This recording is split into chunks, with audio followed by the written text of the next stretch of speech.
नमस्कार बच्चों।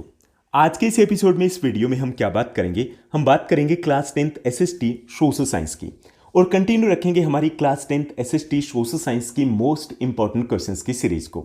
अब ये जो हमारी मोस्ट इंपॉर्टेंट क्वेश्चंस की सीरीज है, इसमें हम क्या डिस्कस करते हैं, इसमें हम डिस्कस करते हैं chapter wise most important questions को। अब ये मोस्ट इंपॉर्टेंट क्वेश्चंस कौन से होते हैं? वो क्वेश्चंस जो चैप्टर के मेन थीम को कवर करते हैं, मेन कंसेप्ट को कवर करते हैं, या फिर वो क्वेश्चंस जो आपके बोर्ड एग्जाम में, आपके एनुअल एग्जाम में कंटिन्यूसली रिपीट होते रहते हैं। यानी कि वो सभी क्वेश्चंस जिनके आपके इस बार भी एग्जाम में, चाहे वो आपके मिड टर्म के एग्जाम हो, चाहे वो प्री बोर्ड के एग्जाम हो, चाहे वो एनुअल एग्जाम हो, आने के चांसेस ज़्यादा रहेंगे। उन सभी क्वेश्चंस को हम इस सीरीज़ के थ्रू आपके साथ शेयर करें। ये जो हमारी सीरीज़ है, इस सीरीज़ से पहले चैप्टर जो हैं वो डिटेल में हम ऑलरेडी डिस्कस कर चुके हैं। हिंदी मीडियम में chapter wise most important questions है वो ऑलरेडी हम पब्लिश कर चुके हैं। इंग्लिश मीडियम का हमारा कंटेंट पेंडिंग था, तो विद इन 20 डेज हम कोशिश करेंगे, ट्राई करेंगे कि ये सारे चैप्टर के मोस्ट इंपॉर्टेंट क्वेश्चंस आपको अवेलेबल करवा दिए जाएं, क्योंकि बहुत सारे स्टूडेंट्स हैं जो काफ़ी टाइम से इस यूट्यूब चैनल के थ्रू जुड़े हुए हैं और उन्होंने क्लास 9th में भी इसी टाइप की सीरीज़ के थ्रू स्टडी की थी, उसी के थ्रू रिवीजन की थी और उनका स्कोर बहुत अच्छा रहा था। अब यहाँ पे काफ़ी सारे स्टूडेंट्स के कमेंट्स भी आएंगे कमेंट सेक्शन में, जब आप जाओगे तो उनकी तरफ से ये कमेंट्स मिलने ज़रूरी भी है, होना भी चाहिए। एक डाउट ये भी आता है कि डेफिनेटली सर कि अगर हम ये सीरीज़ कर लें, ये क्वेश्चन कर लें, तो क्या ये काफ़ी रहेंगे, मतलब अच्छा स्कोर आ तो जाएगा ना? डेफिनेटली 100% श्योर हूँ कि अगर आप ये सभी क्वेश्चंस कर लेते हो चैप्टर वाइज इस सीरीज़ के थ्रू, तो 95% तक आप इजीली स्कोर कर पाओगे, क्योंकि ये वो क्वेश्चंस है जो रिपीट होने हैं, ये वो क्वेश्चंस है जो आपके एग्जाम में डेफिनेटली आने हैं। ओके, जहां तक इस सीरीज की बात है, तो इस सीरीज में आज हम क्या डिस्कस करेंगे? आज हम डिस्कस करेंगे हिस्ट्री के first chapter the rise of nationalism in Europe को। ओके, इस चैप्टर के मोस्ट इंपॉर्टेंट क्वेश्चंस हम डिस्कस करेंगे। थोड़ा सा हम इस चैप्टर के बारे में जान लेते हैं कि इस चैप्टर में क्या दिया गया। इस चैप्टर में बात की गई नेशनलिज्म की। अब ये नेशनलिज्म क्या होता है? नेशनलिज्म होता है the love towards the nation, the affection towards the nation, यानी देश के प्रति जो प्यार होता है ना, लगाव होता है, उसको हम नेशनलिज्म बोलते हैं। जैसे जब नेशनल एंथम होता है, सुबह स्कूल में होता है ना प्रेयर में, जब नेशनल एंथम होता है तो हमारे मन में जो एक वो फीलिंग आती है ना, पॉजिटिव वाइब सी आती है, एक अच्छी सी पॉजिटिव वाइब आती है, वो नेशनलिज्म होता है। यानी कि देश के प्रति हमारा प्यार है, लगाव है, अफेक्शन है, लव है। या फिर जब भी हम ट्राई कलर को देखते हैं, तिरंगे को देखते हैं, एक पॉजिटिव वाइब आती है। वो जो पॉजिटिव वाइब फीलिंग आ रही है, वो फीलिंग भी नेशनलिज्म है। या जब हम इंडो पाक मैच देखते हैं, भारत पाकिस्तान का मैच देख रहे होते हैं, उकड़ू बैठ करके देख रहे होते हैं, हम चाहते हैं कि इंडिया किसी भी तरीके से जीत जाए, वो भी नेशनलिज्म है। तो वो जो नेशनलिज्म की फीलिंग है, इसकी शुरुआत होती है कहाँ से? यूरोप से होती है। कैसे होती है, कैसे ये आगे ग्रो करते हैं, ये सारा इस चैप्टर में दिया गया। इसमें बात की गई है कि कैसे नेशन स्टेट बने थे। जैसे आज हम बात करते हैं जर्मनी की, फ्रांस की, ब्रिटेन की, इटली की, इस प्रकार के नेशन स्टेट नहीं थे पहले तो जहाँ पर जितना कब्जा हो गया उसी को देश मान लेते थे। जैसे राजा चेंज, दूसरे की जयकारा हम मतलब जय बोलने लग जाते थे, क्योंकि ऐसा कुछ था ही नहीं पहले। तो नेशन स्टेट कैसे बने, किस टाइप से बने, क्यों बने, वो सब कुछ इस चैप्टर में दिया गया है। ये चैप्टर ईजी है, इंटरेस्टिंग है, लेकिन जब हम NCERT से करते हैं तो दिक्कत क्या है कि ये 2.5 कदम आगे चलता है चैप्टर, 2.5 कदम पीछे चलता है। यानी कि इसमें जो स्टोरी दी गई वो सीक्वेंस के अकॉर्डिंग नहीं दी गई है। अगर टीचर आपका एक्सपीरियंस्ड है तो वो अच्छे तरीके से इसको एक्सप्लेन करता है, अगर एक्सपीरियंस नहीं है तो वहाँ पे दिक्कत आती है कि हमारे कंसेप्ट क्लियर नहीं हो पाते। तो यहाँ पे ये चैप्टर ऑलरेडी मैं पब्लिश कर चुका हूँ, आपने अगर उन वीडियोज़ को नहीं देखा तो देख लीजिएगा, ताकि कंसेप्ट आपके क्लियर हो जाए। और दूसरा ये कि जो हमारी मोस्ट इंपॉर्टेंट क्वेश्चंस की सीरीज है, तो इसमें हम क्वेश्चन नहीं बताने वाले, उनका सॉल्यूशन डिस्कस करेंगे, इजी लैंग्वेज में डिस्कस करेंगे और सारे कंसेप्ट भी हम क्लियर करने वाले हैं। ओके, तो क्या करेंगे हम यहाँ? आज हम यहाँ पे डिस्कस करेंगे सबसे पहले 1 मार्कर क्वेश्चन को, उसके बाद 3 मार्कर क्वेश्चन को, और उसके बाद हम एंड में डिस्कस करेंगे 5 मार्कर क्वेश्चन, यानी कि लॉन्ग आंसर टाइप क्वेश्चन को। तो चलिए शुरुआत करते हैं।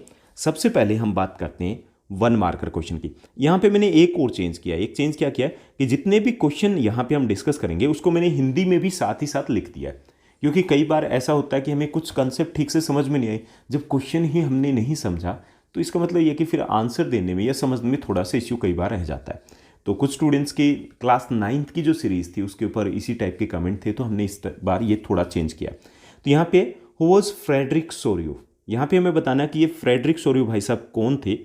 तो ये एक फ्रेंच आर्टिस्ट थे।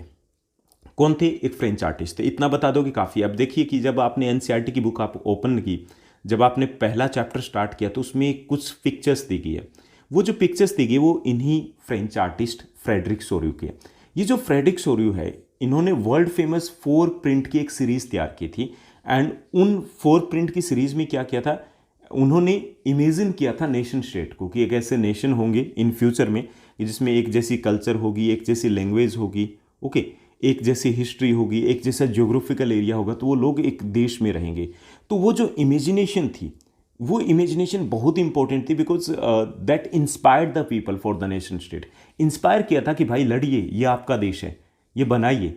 तो उसके बाद जैसे इटली, जर्मनी, इस प्रकार के नेशन स्टेट है, वो बाद में बनते हैं, बाद में निकल करके आते हैं। तो उन्हीं के बारे में वो डिटेल में दिया गया कि किस तरीके से कौन कौन से फैक्टर्स थे जिन्होंने इंस्पायर किया। तो उसमें फ्रेडरिक सोर्यू का नाम सबसे पहले आता है। तो ये 1 मार्कर क्वेश्चन और बहुत बार आपके एग्जाम में रिपीट भी हुआ है। उसके बाद सेकंड क्वेश्चन दिया गया, सेकंड जो हमारा क्वेश्चन दिया गया, सेकंड क्वेश्चन दिया गया कि when did the Vienna pact और द कांग्रेस टेक प्लेस। हमें बताना कि जो वीना कांग्रेस या वीना पैक्ट था वो कब हुआ था, वीना संधि कब हुई थी।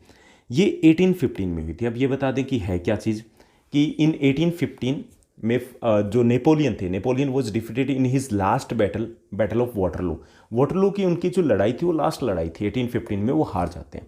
उसके बाद यूरोप की बंदर बांट के लिए एक मीटिंग बुलाई जाती है, वही वीना कांग्रेस थी। Okay, it was chaired by duke Metternich, जो कि ऑस्ट्रिया के चांसलर थे और उस वक्त यूरोप के सबसे पावरफुल पर्सन थे। तो वो इसमें शामिल होते हैं, यानी कि किस लिए होती है, कि to decide the fate of the Europe after the defeat of the Napoleon. Napoleon के हार के बाद कि यूरोप का क्या किया जाए, कैसे बांटा जाए, उसके लिए वो मीटिंग होती है। उसको वीना कांग्रेस या वीना संधि या वीना पैक्ट कहा जाता है। तो वो 1815 में हुई थी। डिटेल में भी हम डिस्कस करने वाले हैं। उसके बाद थर्ड जो क्वेश्चन दिया गया, तीसरा क्वेश्चन है, ये भी इंपॉर्टेंट आपके लिए। When France sneezes the rest of the Europe catches cold, कि जब फ्रांस छींकता है तो बाकी यूरोप को जुकाम हो जाता है। हु सेड दीज वर्ड्स, कि ऐसा किसने कहा है। तो it was said bye duke Metternich, ये मैटरनिक ने कहा था। मैटरनिक जो ऑस्ट्रिया के चांसलर थे। ओके, और इससे क्या पता चलता है, इससे पता चलता है कि importance of the France at that time, कि यूरोप में कितना इंपॉर्टेंट था, कि उसको थोड़ी सी भी गड़बड़ होती और बाकी जो यूरोप था उनको दिक्कत हो जाती थी। ओके, तो उस वक्त ऐसा कुछ कहा गया था।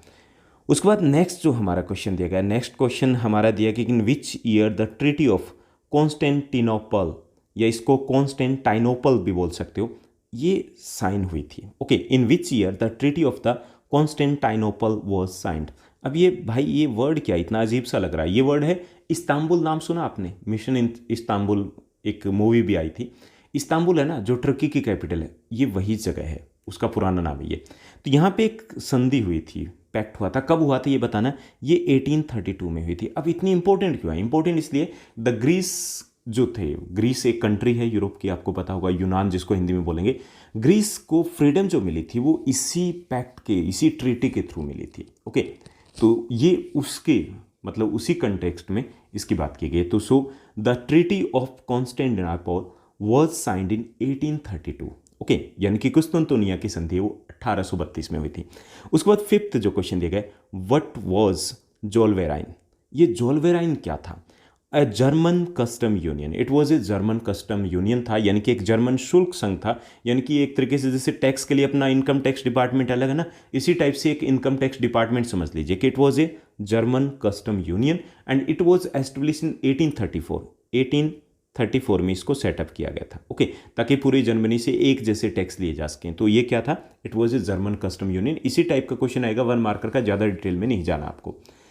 Now let's move to the next question, sixth जो हमारा क्वेश्चन दिया गया, what is the meaning of liberalism. ये लिबरलिज्म क्या होता है ये मैं बताऊं। लिबरलिज्म, इसको हिंदी में कहते हैं उदारवाद, यानी कि एक खुले मन की नीति, खुले दिल की नीति कह सकते हैं लिबरलिज्म। कि लिबरलिज्म क्या था? इट वाज ए पॉलिटिकल और मोरल फिलोसफी, एक पॉलिटिकल या मोरल आइडियोलॉजी थी, एक विचार था उस वक्त जो यूरोप में फैला था। According to this theory that all the people must have freedom, कि सभी लोगों के पास फ्रीडम होनी चाहिए। All the people must have something to say in the government, कि गवर्नमेंट में उनकी भी कुछ पूछ होनी चाहिए। And there must be the equality before law, कि लोगों के लिए समानता होनी चाहिए, कानून के सामने समानता होनी, कि सबके लिए एक जैसे कानून होने चाहिए। तो इस टाइप की एक थ्योरी, आइडियोलॉजी चली थी उस वक्त, कि नहीं, लोगों के पास ये होना चाहिए, कि उसे लिबरलिज्म कहा गया था। और जो लोग इस फिलोसफी को मानते थे उनको लिबरल्स कहा गया था।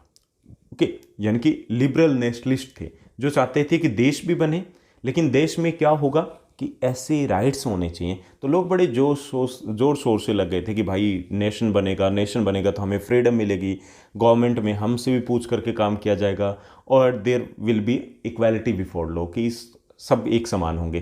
तो ये वो एक आइडियोलॉजी थी, ठीक। तो लिबरलिज्म क्या था? It was A ideology and it was based on the freedom and the equality. इतना भी लिख दोगे तो भी चलेगा। उसके बाद नेक्स्ट जो क्वेश्चन है, सेवंथ जो क्वेश्चन दिया गया, सेवंथ क्वेश्चन रहेगा आपका, explain the meaning of the absolutism. Absolutism क्या है? ये हिंदी में निरंकुशवाद। अब यहाँ से तो सारा कुछ समझ में आ जाता है। निरंकुश मतलब जिसके ऊपर अंकुश ना हो, निरंकुश मतलब अनकंट्रोलेबल, जिसके ऊपर कोई कंट्रोल ही ना हो। ओके, तो ये क्या था? एब्सोल्यूटिज्म इज ए गवर्नमेंट और government system in which single ruler has control over power. कि ये क्या होता है कि it is like that of A dictatorship होती है, कि भाई एक ही पर्सन की चलती है। ओके, ना कोई इसको रोकने वाला होता, ना उसको टोकने वाला होता, तो उसे बोलते हैं absolutism. Absolutism is a type of government in which single person has control over power, कि उसका सारी पावर उसी के पास होती है। तो उसे हम डिक्टेटरशिप भी कह सकते हैं। जैसे उस वक्त राजा वाले सिस्टम में होता था ना, मोनार्क सिस्टम में जो मोनार्क होते थे उनके पास क्या होता था? उनके पास सारी पावर होती थी, जब मर्जी मूड होता था भी बोल देते, सैनिकों आक्रमण, किसी से नहीं पूछना होता। तो वो एब्सोल्यूटिज्म था। ओके, उसके बाद एट्थ जो क्वेश्चन दिया गया, एट्थ क्वेश्चन है, what do you understand by the utopia. अब ये यूटोपिया क्या था? बहुत इंपॉर्टेंट क्वेश्चन है, ये भी कई बार आ जाता है। एक छोटा सा टर्म है जो आपके एनसीईआरटी की बुक में दिया गया, यूटोपिया, हिंदी में कहते हैं कल्पनादर्श। ये क्या होता है? Utopia is a fantasy of a society that is so ideal that it is almost impossible to realise. Utopia क्या है? इट इज़ ए फैंटेसी, एक कल्पना होती है। किसकी है? सोसाइटी की। एक ऐसी सोसाइटी की कल्पना करना, इमेजिनेशन करना कि it is so ideal that it is impossible in the real life. कितनी आइडियल होती है कि ऐसे होगा, लोग सब कुछ अच्छे से काम करेंगे, राजा लोगों से पूछेगा कि भाई सब राजी खुशी। ओके, इतना सोच लिया, लेकिन क्या प्रैक्टिकली ऐसी चीज़ें हो सकती है? नहीं हो सकती ना। तो इसी यूटोपिया कहा गया है। तो यूटोपिया क्या है? Utopia is a fantasy of a society and that is so ideal that it is almost impossible to realise, कि प्रैक्टिकली ऐसी चीज़ नहीं हो सकती। तो उसे यूटोपिया कहा गया था, कल्पनादर्श। ये बस सोचे जा रहे थे ऐसा होगा ऐसा होगा, तो उसे यूटोपिया वर्ड यूज़ किया गया। उसके बाद नेक्स्ट जो क्वेश्चन दिया गया आपके 1 मार्कर में, what does referendum mean. Referendum क्या होता है ये हमें बताना है। What does referendum mean. Okay, referendum, इसको हिंदी में बोलते हैं जनमत संग्रह, यानी कि जनता का मत जानना, जनता की राय जानना, पूछना। जैसे आपसे घर में कई बार आपके मदर इवनिंग में पूछ लेते हैं कि क्या खाओगे, भिंडी खाना है या फिर आलू मटर ही बना दें। तो जब आपसे जो पूछा जाता है वो क्या? वो रेफरेंडम है। आपसे वोटिंग करवाए जाते हैं, जो जिसके ज़्यादा फेवर में वही चीज़ें बन जाती। तो ऐसा ही कुछ है, ये होता है। The referendum is a direct vote through which all the people in a region are asked to accept और रिजेक्ट अ रेजुलेशन। कि रेफरेंडम क्या है? इज ए डायरेक्ट वोट होता है and through which all the people in a particular region are asked to accept और reject a resolution. Okay, यानी कि किसी को, उनके पास दो ही ऑप्शन होते हैं, या तो यस या फिर नो के। तो पूछा जाता है, जैसे अभी पीछे ब्रिटेन में हुआ था कि ब्रिटेन से लोगों से पूछा गया था कि आपको यूरोप के साथ रहना है, यस या नो का बटन दबा दो।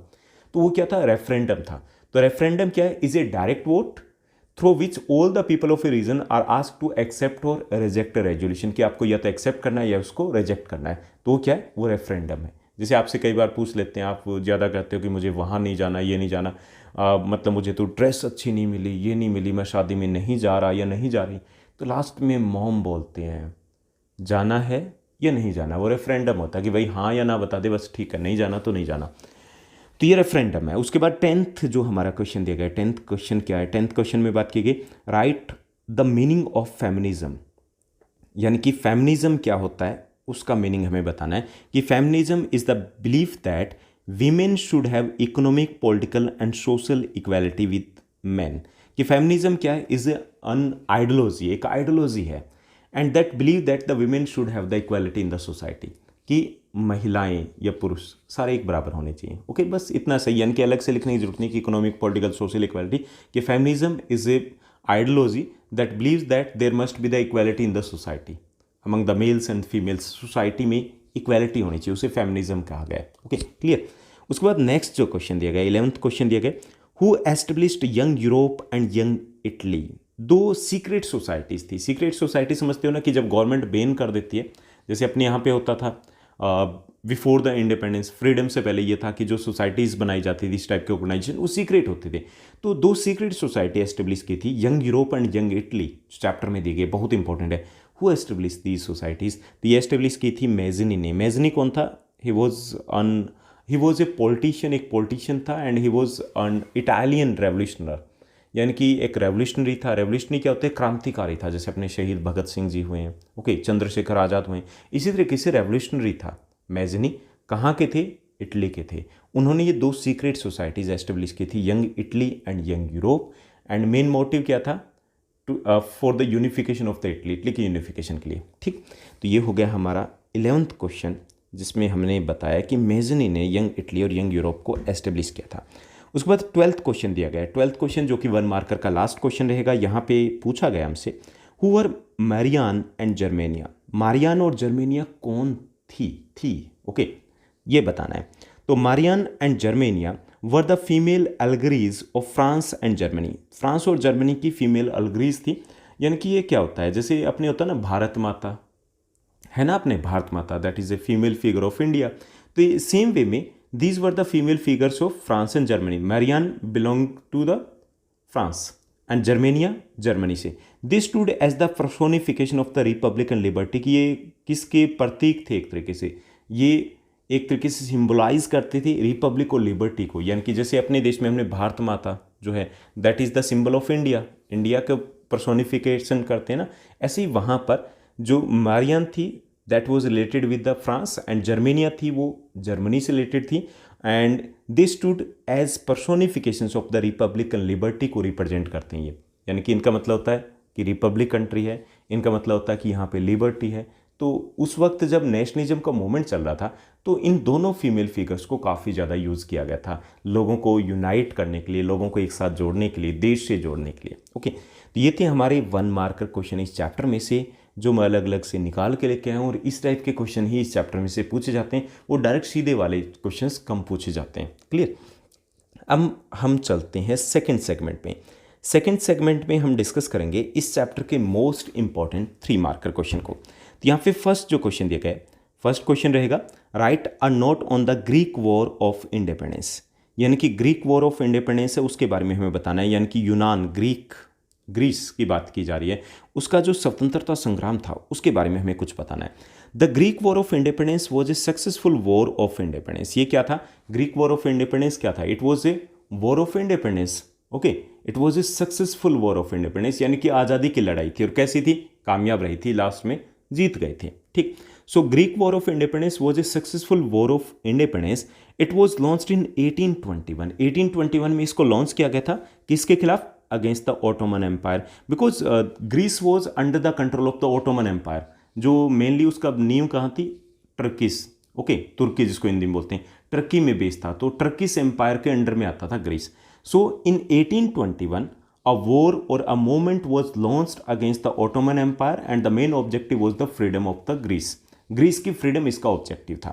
The Greeks were supported by the west European countries. जो वेस्ट यूरोपियन कंट्रीज थे उन्होंने सपोर्ट किया, स्पेशली जो राइटर्स थे, पोइट्स थे, फिलोसफर्स थे, ऐसे लोग जो एजुकेटेड क्लास थी उन्होंने सपोर्ट किया, क्योंकि ग्रीस जो था, अगर हम बात करें हिस्ट्री की, तो इस मामले में काफ़ी रिच रहा था। तो उन लोगों को लगा कि एक अच्छा, जिसे हम क्रेडल ऑफ सिविलाइजेशन बोलते हैं, कि सिविलाइजेशन की शुरुआत यहीं से हुई थी, तो उन्होंने इसको खूब सपोर्ट किया था। So this war of independence was supported by the west European countries. Finally the treaty of the Constantinople of 1832 recognised Greece as an independent nation. यानी कि फाइनली जो ट्रीटी हुई थी कॉन्स्टेंटिनोपल, उसके थ्रू ग्रीस को आज़ादी मिल जाती है। तो ये रहेगा कि हमें बताना है कि ग्रीक वॉर ऑफ इंडिपेंडेंस के बारे में लिटिल बिट हमें डिटेल देनी थी। यानी कि पहला तो ये क्या था, फिर ये कि कब शुरू हुआ, किसके खिलाफ था, ओके, और उसके बाद ये कि किसने सपोर्ट किया और रिजल्ट क्या निकला। इतनी चीज़ें डिटेल बता दोगे तो बहुत रहेगा। उसके बाद नेक्स्ट जो क्वेश्चन दिया गया है, सेकंड क्वेश्चन है, what do you know about Mazzini. आप मेजनी के बारे में, what do you know about the Mazzini, Mazzini के बारे में क्या जानते हो, ये हमें बताना है। सो कौन था, कैसे था, ये सब कुछ हमें बताना है।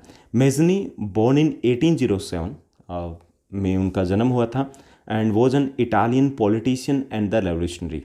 इटालियन पॉलिटिशियन भी थे और रेवोल्यूशनरी यानी कि क्रांतिकारी भी थे। The first unsuccessful attempt for the unification of Italy was made by him. कि जो पहली कोशिश थी इटली के यूनिफिकेशन की, क्योंकि इटली क्या था कि earlier the Italy was in the beginning the Italy was divide two the 7 part, 7 टुकड़ों में बंटा हुआ था, आज जैसा इटली नहीं था।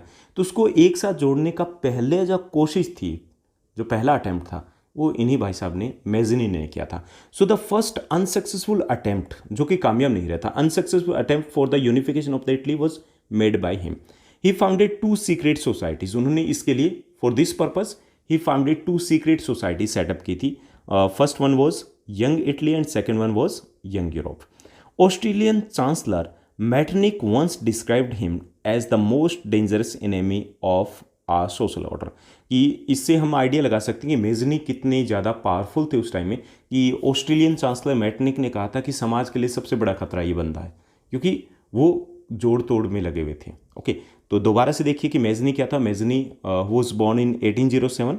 He was a Italian politician and the revolutionary, and the first unsuccessful attempt for the unification of the Italy was made by him. He founded 2 secret societies, namely the Young Italy and the Young Europe, and Australian chancellor once called him as the most dangerous enemy of the social order. Okay, इतना काफ़ी रहेगा। उसके बाद next जो question दिया गया, next question, write is note on Otto von Bismarck. Write a short note on the Otto von Bismarck के ऊपर हमें एक नोट लिखना है कि ये कौन थे, यानी कि इस टाइप के क्वेश्चन बनेंगे। ये काफ़ी सारे पर्सनस है पर्टिकुलरली जिनका इंपॉर्टेंट रोल रहा था यूरोप के नेशनलिज्म में, उनके बारे में पूछा जा सकता है किसी एक के बारे में 3 मार्कर में।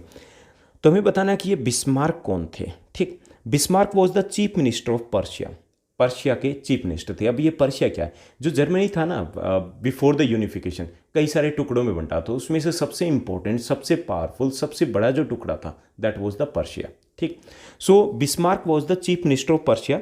ही is also known as the architect of the German unification. इनको जर्मन यूनिफिकेशन के आर्किटेक्ट, इंजीनियर भी कहा जाता है कि भाई सारा काम इन्होंने ही किया था। For the unification of Germany he followed the policy of iron and blood. इसने जर्मनी की यूनिफिकेशन के लिए आयरन एंड ब्लड यानी कि लो रक्त की नीति अपनाई थी, कि जहाँ पे मतलब घंटा खड़काना है खड़का देंगे, जहाँ पे लड़ना लड़ेंगे, लेकिन करेंगे हम। Okay, after the unification of Germany in 1871 he became the first ever chancellor of Germany. और 1871 में जर्मनी यूनिफिकेशन कंप्लीट हो जाता है, उसके बाद ये पहले चांसलर बनते हैं जर्मनी के। ओके, इतना बता दोगे तो काफ़ी रहेगा। Now let's move to the next one. Next जो क्वेश्चन दिया गया 3 मार्कर में, 4th क्वेश्चन आपका, what was the contribution of Garibaldi in the unification of Italy. Italy के यूनिफिकेशन में गैरीबाल्डी का क्या योगदान था, ये हमें बताना है इटली के एकीकरण में। ठीक, तो गैरीबाल्डी कौन थे। Garibaldi was a general, patriot and Republican. Okay, यानी कि वो जनरल थे, एक तरीके से सेनापति थे, पैट्रियट थे, देशभक्त थे, रिपब्लिकन थे, जो रिपब्लिक कंट्री के फेवर में थे, and he played very important role in the Italian unification में, बहुत इंपॉर्टेंट क्रूशियल रोल प्ले किया था। यानी कि ये मोस्ट सेलिब्रेटेड रेवोल्यूशनरी वहाँ के कहे जाते हैं। जैसे अपने यहाँ पे नेताजी सुभाष चंद्र बोस का एक अलग ही कद है ना, ऐसे ही वहाँ इटली में इनका अलग ही एक कद है, वहाँ पर एक अलग ही इनकी वैल्यू है, इंपॉर्टेंस है वहाँ पर। So he played very important role in the Italian unification. He led the army of volunteers named red shirt, कि उन्होंने एक आर्मी बनाई थी वॉलंटियर्स की, जिसको लाल कुर्ती हिंदी में बोलते हैं, इंग्लिश में बोलते हैं रेड शर्ट। ओके, एक आर्मी बनाई थी for the purpose of the Italian unification.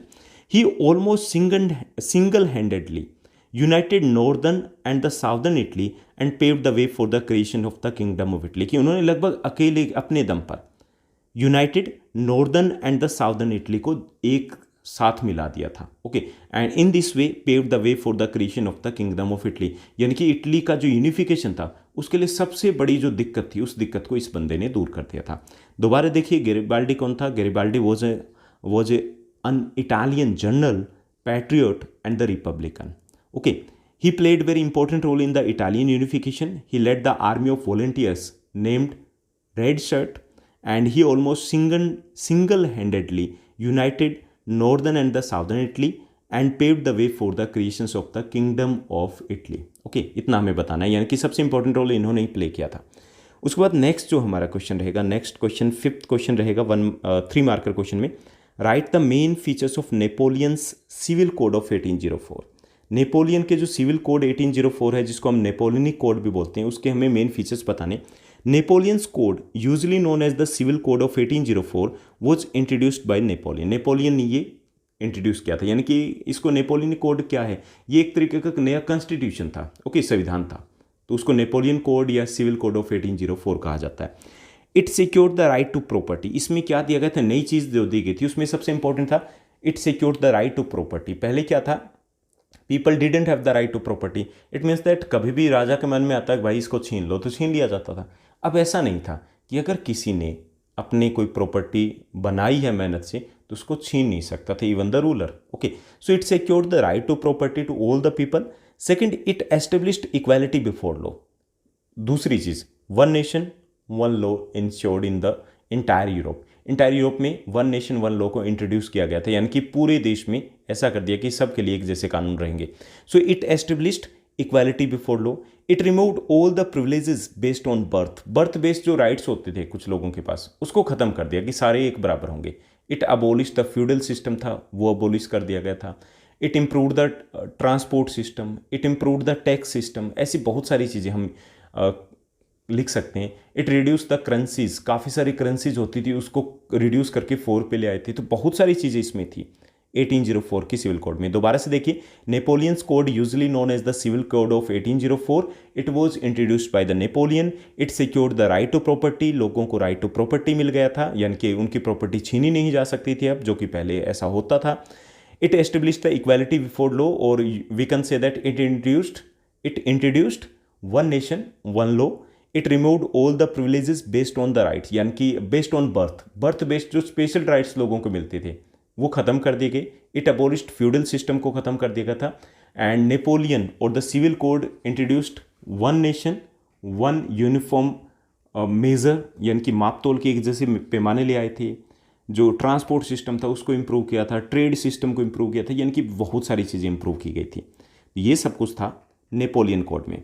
Now let's move to the next question. Next जो हमारा क्वेश्चन दिया गया, नेक्स्ट क्वेश्चन है write a note on the Vienna Congress. Vienna Congress क्या थी, जैसे ऊपर मैंने बताया ना कि वीना कांग्रेस को हम डिटेल में भी डिस्कस करेंगे।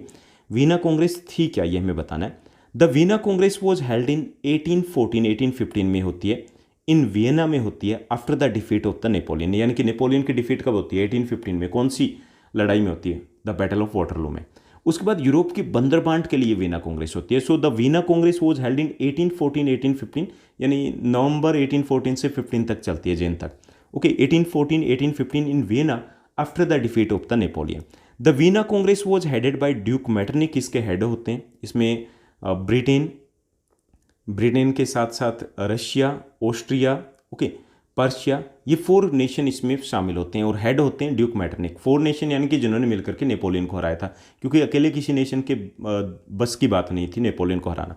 सो the Vienna Congress was headed by duke Metternich, the Austrian chancellor. In this congress the Bourbon dynasty was restored to power. यहाँ पे क्या किया गया था कि दोबारा से जो बोर्बन डायनेस्टी थी, कहाँ पे, फ्रांस में, उसको दोबारा पावर दे देगी। क्यों, कब थी ये, आपने पढ़ा होगा 9th क्लास में कि 1789 में Louis 16 was the king of the France.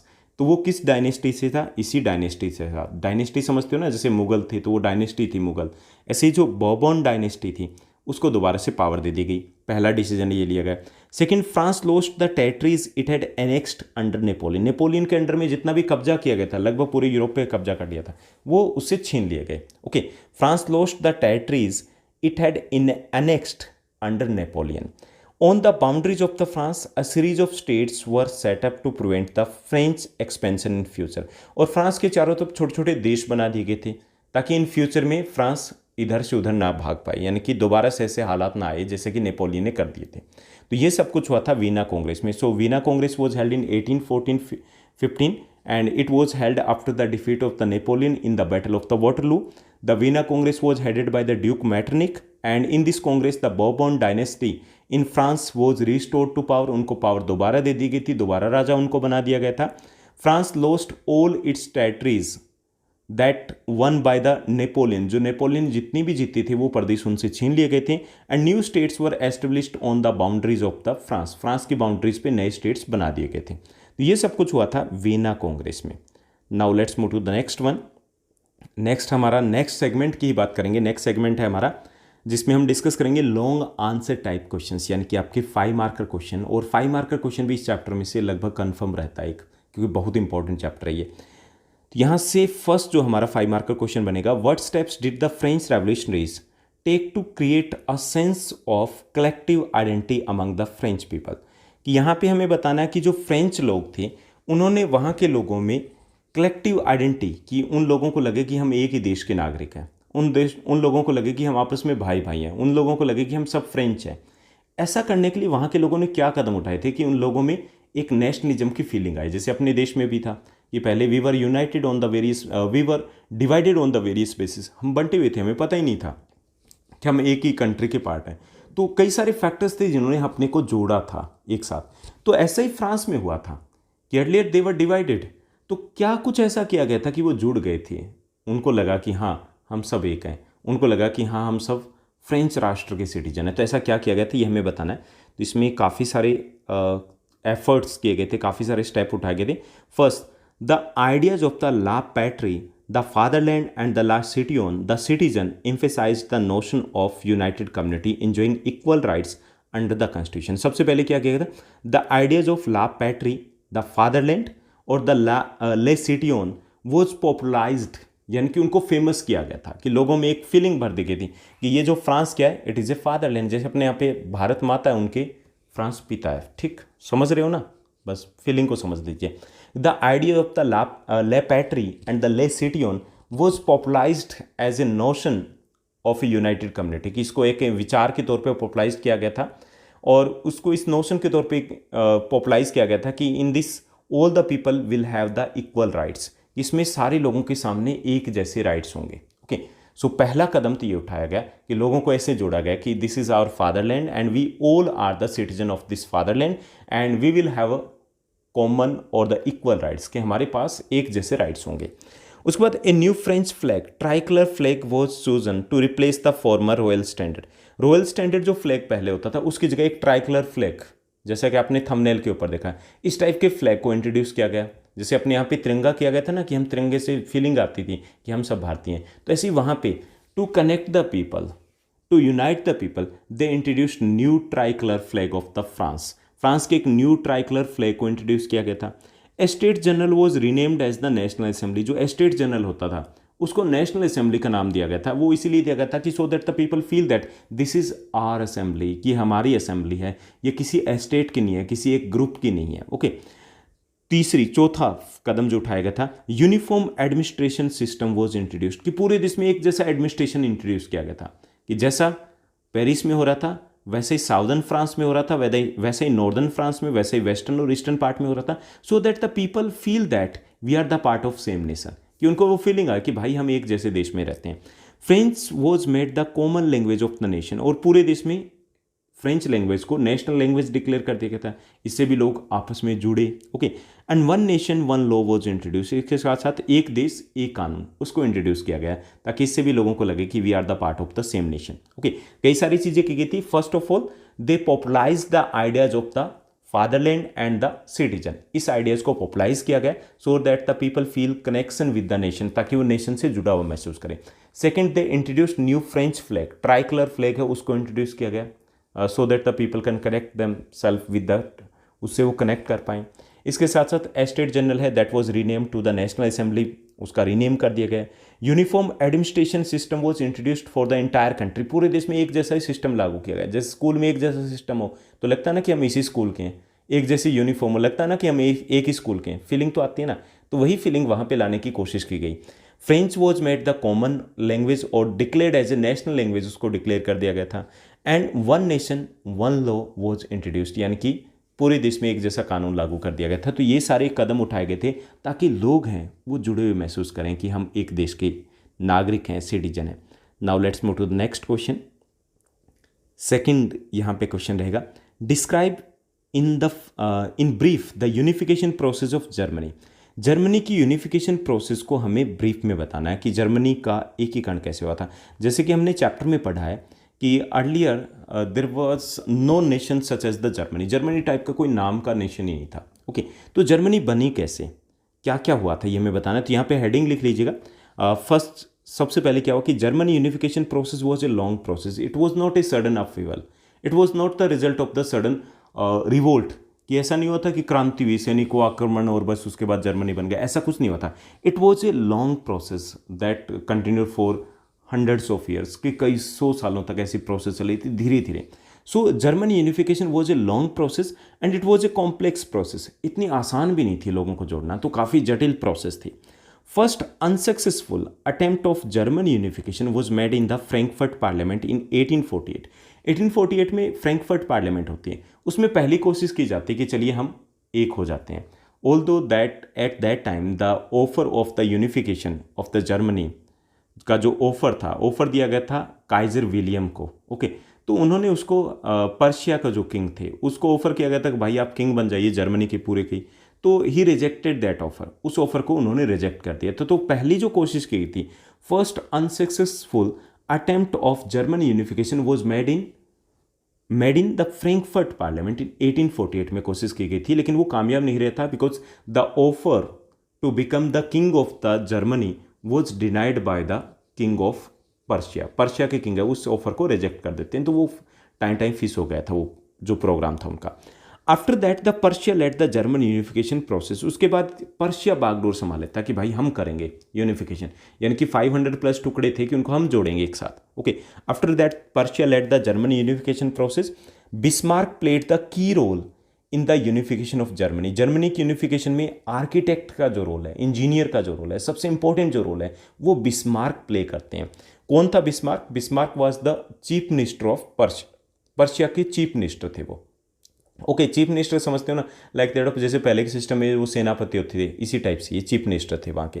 He followed the policy of iron blood की पॉलिसी को फॉलो किया and he fort 3 Wars over 7 years with France, Austria and Denmark for the unification of Germany के लिए 7 सालों में 3 युद्ध लड़े गए थे, यानी कि एक के बाद 3 युद्ध लड़ने पड़े थे and all ended in the success of the Germany.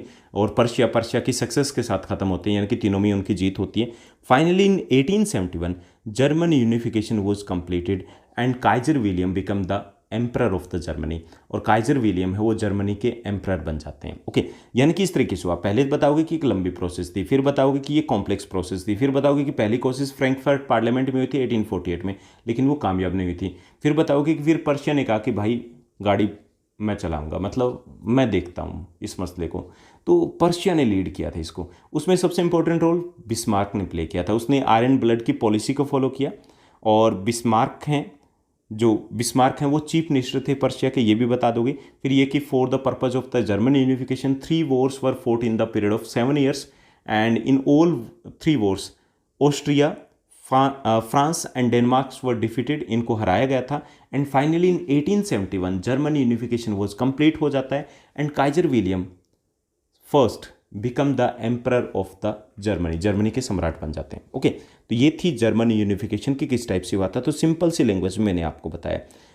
हमें 2 और यूनिफिकेशन प्रोसेस भी करनी है। नेक्स्ट है हमारी describe in brief the unification process of Italy की यूनिफिकेशन प्रोसेस को भी हमें बताना है। ओके, ये भी क्योंकि इन तीनों में से एक आ सकती है आपके एग्जाम में।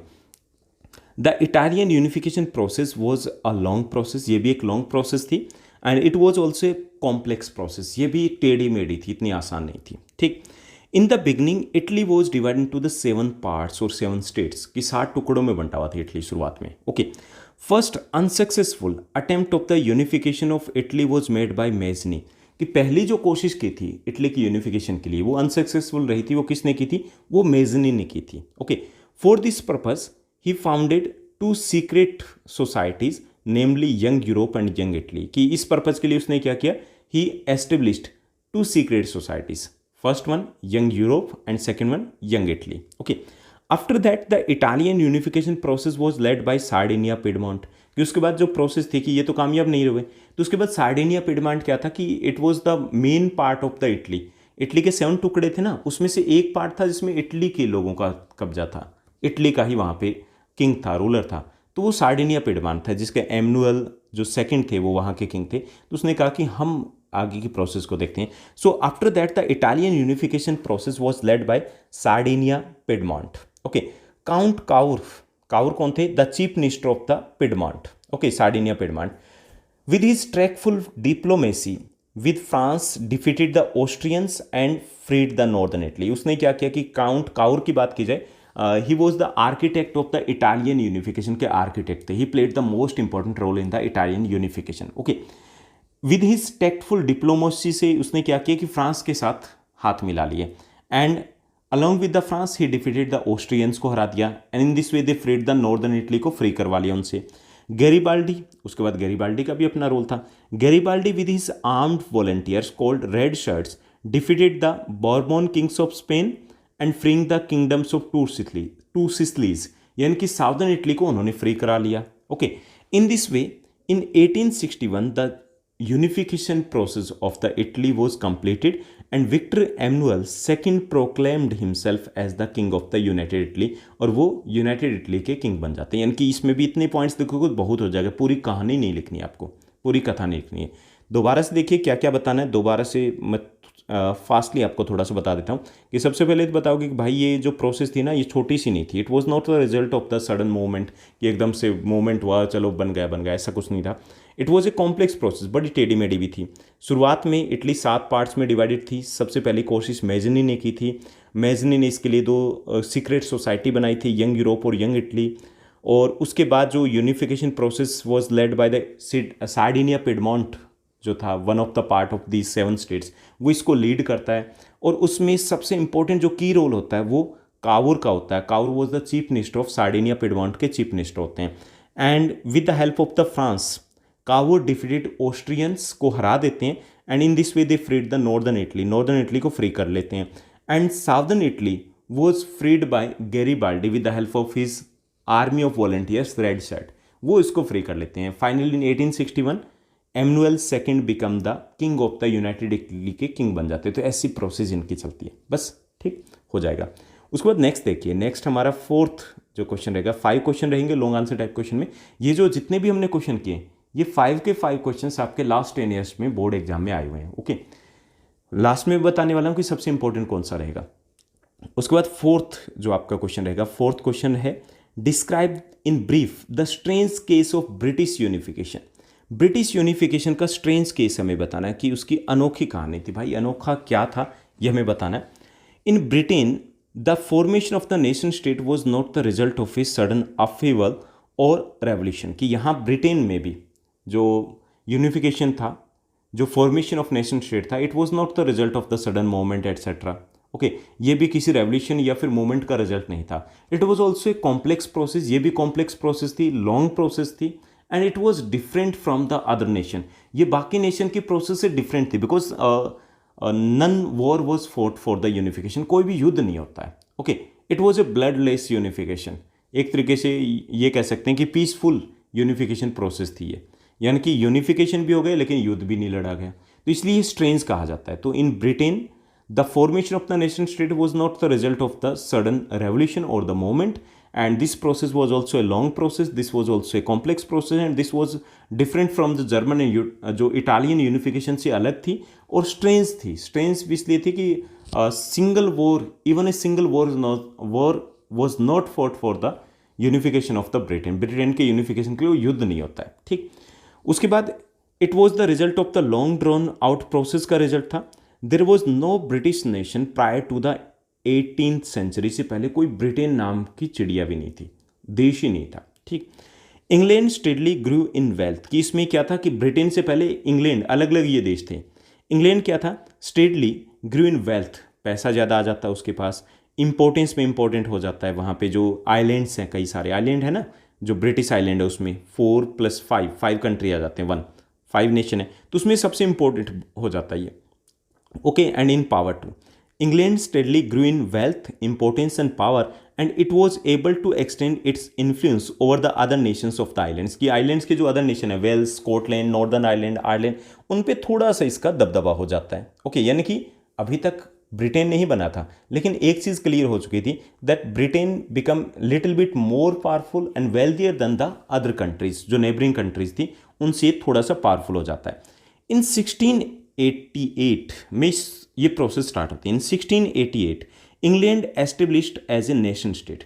इंग्लैंड को एक नेशन स्टेट बना दिया जाता है. यानी कि उस वक्त क्या होता है कि the power was taken away from the monarch, राजा से पावर ले ली जाती है. And the England was declared as a constitutional monarchy declare कर देते हैं कि यहाँ संविधान होगा, राजा नाम का रहेगा। ओके, उसके अकॉर्डिंग वो काम चलेगा। तो यहाँ से शुरुआत होती है कि first of all in 1688 England was established as a nation state. After that the act of union 1707 between England and Scotland took place. कि उस वक्त क्या होता है कि एक्ट ऑफ यूनियन एक संधि होती है किसके बीच में, between England and Scotland, and that resulted in the formation of the United kingdom of great Britain. और इस संधि से क्या होता है कि स्कॉटलैंड हामी भर देता है कि भाई मैं आपके साथ आता हूँ, तब बनता है, क्या बनता है, the United kingdom of great Britain बन जाता है। यानी कि ये शुरुआत होती है, उसमें कौन सा देश आ जाता है, स्कॉटलैंड आ जाता है। So the act of union 1707 between the England and Scotland took place, and that resulted in the formation of the United Kingdom of Great Britain. After that, Ireland was forcibly incorporated into the United Kingdom in 1801. उसके बाद मौका दे करके 1801 में Ireland को भी ज़बरदस्ती इसमें शामिल कर लेते हैं। यानी कि हो गया ना कंप्लीट। इसमें वेल्स पहले ही आ चुका था, स्कॉटलैंड आ गया, इंग्लैंड आ गया और आयरलैंड आ गया। तो इस तरीके से वो प्रोसेस चलती है। A new British nation was forced through the propagation of a dominant English culture. और ये जो न्यू ब्रिटिश नेशन था, इसमें डोमिनेंस किसका था, इंग्लैंड का था। कि new British nation was formed and there was the dominance of the English culture का डोमिनेंस था। यानी कि बाकी जो कंट्रीज थे, चाहे वो वेल्स हो, चाहे वो स्कॉटलैंड हो, चाहे वो आयरलैंड हो, उनके ऊपर दबदबा इंग्लैंड का रहा। एंड द सिम्बल्स, जो सिंबल अडॉप्ट किए गए थे उसके बाद, the symbols of the new Britain, the British flag, new Britain के नए सिंबल लिए गए उन्होंने, द ब्रिटिश फ्लैग जिसको हम यूनियन जैक बोलते हैं, the national anthem, God save our noble king, and the English language were actively promoted. इनको प्रमोट किया गया था। एंड ये किसको प्रमोट कर रहे थे, these were promoting the English culture को ही प्रमोट कर रहे थे। यानी कि ब्रिटेन जरूर बन गया लेकिन दबदबा इंग्लैंड का था। तो ये सारी प्रोसेस थी इंग्लिश या ब्रिटिश यूनिफिकेशन की। ओके, ये स्ट्रेंथ थी, अजीब थी। 1688 को याद रखना है कि वेन ब्रिटेन और England was establish as a nation state, उसको सेटअप किया था। उसके बाद 1707 में क्या होता है, एक्ट ऑफ यूनियन के थ्रू स्कॉटलैंड शामिल हो जाता है। 1801 में आयरलैंड को ज़बरदस्ती शामिल कर लेते हैं, बस बन गया ब्रिटेन। ठीक, उसके बाद नेक्स्ट क्वेश्चन दिया गया। ये आपके जो नेक्स्ट क्वेश्चन है, fifth long answer type question में, this one is the most important question. सबसे इंपॉर्टेंट क्वेश्चन है इस चैप्टर का और सबसे ज़्यादा बार आपके बोर्ड एग्जाम में रिपीट हुआ है। ऑलमोस्ट ये कह सकते हैं कि एवरी सेकेंड ईयर ये आपके एग्जाम में रहता है। कई बार ऐसा भी हुआ कि कंटिन्यूस 2-3 ईयर्स तक भी ये आपके रिपीट हुआ है। ये आपका क्वेश्चन है कि why did the nationalist tension emerge in Balkans. Balkans में जो तनाव था वो क्यों पैदा हुआ था। पहले तो ये समझ लीजिए कि बाल्कन क्या है। जैसे यहाँ पे इटली है, तो इटली के इस साइड का जो एरिया है, साउथ ईस्टर्न जो हमारा यूरोपियन पार्ट आ जाता है, टर्की के साइड वाला, वहाँ पे बाल्कन है, छोटे छोटे नेशन है काफ़ी सारे, साउथ ईस्टर्न पार्ट आ जाता है। यानी कि यहाँ पे इस साइड में इटली के साउथ ईस्टर्न पार्ट में आ गया और ऊपर की तरफ रशिया की साइड में भी इसकी बाउंड्री आ जाती है। ठीक, तो यहाँ पे कई सारे नेशन आते हैं, तो उनको हम बाल्कन नेशन बोलते हैं। क्लियर, समझ में आ गया ना। तो अब ये कि यहाँ इन्होंने क्या पूछा, इन्होंने पूछा कि बाल्कन में टेंशन क्यों हो गई थी। ठीक, क्या था वो मुद्दा, मसला, लड़ाई क्यों हुई थी। ठीक, उसके बारे में पूछा। The Balkan was a region of geographical and ethnic variations.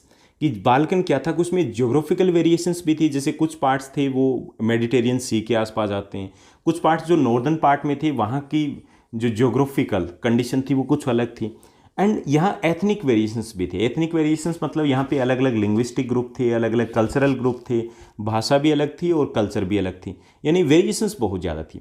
So the Balkan was a region of geographical as well as the ethnic variations comprising of modern day. अगर आज के दिन की बात करें तो आज के टाइम के जो Romania, Bulgaria, Albania, Greece, Macedonia, Croatia, Bosnia Herzegovina, Slovenia, Serbia, Montenegro, these countries are included in this Balkan region. यानी कि ये जो देश हैं वो बाल्कन में आते हैं। Okay, so Balkan was a region of geographical ethnic variations and it includes the modern day Romania, Bulgaria, Albania, Greece, Macedonia etcetera. 2-4 nation के नाम याद कर लोगे। ठीक, कि ये इसमें आते हैं। एक बार मैप पे देख लोगे तो ज़्यादा मजा आएगा आपको समझने में। The inhabitants were called slaves. The people of these areas, these nations, this area were known as slaves. इनको स्लेव या फिर स्लाव कहा जाता था। ओके, स्लाव बोल सकते हो, प्रोनाउंसिएशन दोनों ही है, स्लेव या फिर स्लाव कहा जाता था। Weakness of the Ottoman Empire अब क्या था, वीकनेस का कहाँ आ गया कि it was the part of the Ottoman Empire, ये ओटोमन एम्पायर के अंडर कंट्रोल में था ये पूरा का पूरा area. And but the weakness of the Ottoman Empire and the spread of the romantic nationalism lead to the disintegration. यहाँ पे क्या होता है, दो चीज़ें होती है, एक तो it was under the control of the Ottoman Empire, जो ओटोमन एम्पायर है जो कमज़ोर हो जाता है, ठीक। दूसरे यहाँ पर भी रोमांटिक नेशनलिज्म फैल जाता है। Romantic nationalism means the nationalism that grew because of the literature, music, culture etcetera, कि ऐसा जिसमें कि लोगों को जोड़ दिया था कि आपकी एक जैसी लैंग्वेज है, एक जैसी हिस्ट्री है, तो भाई आपका अलग नेशन है। तो ऐसे वहाँ पर नेशनलिज्म की फीलिंग भर गई थी कि भाई हम अलग नेशन, ये अलग नेशन, ये अलग नेशन। ओके, सो इससे क्या हुआ कि due to the weakness of the Ottoman Empire and the spread of the romantic nationalism it lead to the disintegration, वहाँ पे टुकड़े होने शुरू हो जाते हैं। The countries begin to declare themselves independent nation, जो यहाँ के कंट्रीज थे, डिफरेंट कल्चर्स जो के लोग थे, वो अपने आप को अलग देश डिक्लेयर करना शुरू कर देते हैं, आज़ाद देश। Okay, different nationalities struggle to define their identity and Balkan region become a region of intense conflict over the expansion of territory. अब यहाँ पे क्या होता है कि डिफरेंट नेशनलिटीज, जो नेशनलिटीज थे, different people belonging to the different culture और the language, they begin to declare themselves independent nation, अपने को आज़ाद डिक्लेयर करना शुरू कर दिया। And but this lead to a tension, इससे एक टेंशन क्रिएट हो जाती, क्यों? बिकॉज दे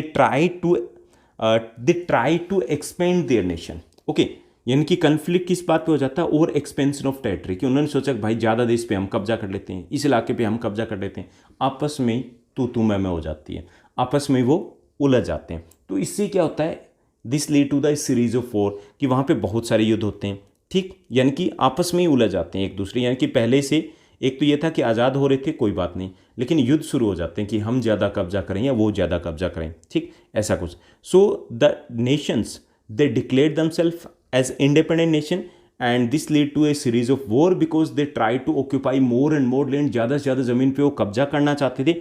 अभी इसी चीज़ में एक और चीज़ आ जाती है, तमाशा भी ना आ जाते हैं उसमें। At the same time the great European power such as the Russia, Germany, England, Austro-Hungary were keen on taking control on the Balkan region and they tried to interfere. उन्होंने इंटरफेयर करने की कोशिश की उस रीजन में and the situation become even worsened, और ख़राब हो जाती है सिचुएशन, क्योंकि इन्होंने क्या, इनडायरेक्टली कब्जा करने की कोशिश की। इससे क्या है, आग और ज़्यादा भड़क जाती है। And this led to a series of wars for many years and finally to the first world war, किसके बाद बहुत सारे युद्ध होते हैं यहाँ पे, और फाइनली जो फर्स्ट वर्ल्ड वॉर होता है वो इसी के कारण होता है। तो ये थी बाल्कन टेंशन, क्या थी, क्यों थी। ओके, तो ये था हमारा फर्स्ट चैप्टर और उससे related most important questions. I hope that कि आपको अच्छे से समझ में आया होगा, और ये चैप्टर जो आपको काफ़ी डिफ़िकल्ट लगता था ये आपको बिल्कुल अच्छे से क्लियर हो गया होगा, और ये चीज़ भी क्लियर हो गई होगी कि कौन से क्वेश्चंस आपके एग्जाम में आने वाले हैं, कौन से क्वेश्चंस है जो इस चैप्टर के लिए इंपॉर्टेंट रहेंगे। आप मुझे इंस्टाग्राम पर फॉलो कर सकते हो, ओके, और इसके साथ साथ आप मुझे ज्वाइन कर सकते हो, अपने क्वेश्चंस पूछ सकते हो, डाउट्स ले सकते हो। इसके लिए आपको टेलीग्राम पे आना पड़ेगा, उसका लिंक भी नीचे डिस्क्रिप्शन बॉक्स में आपको मिल जाएगा। आज के लिए बस इतना ही। Thank you, bye bye, have a nice day.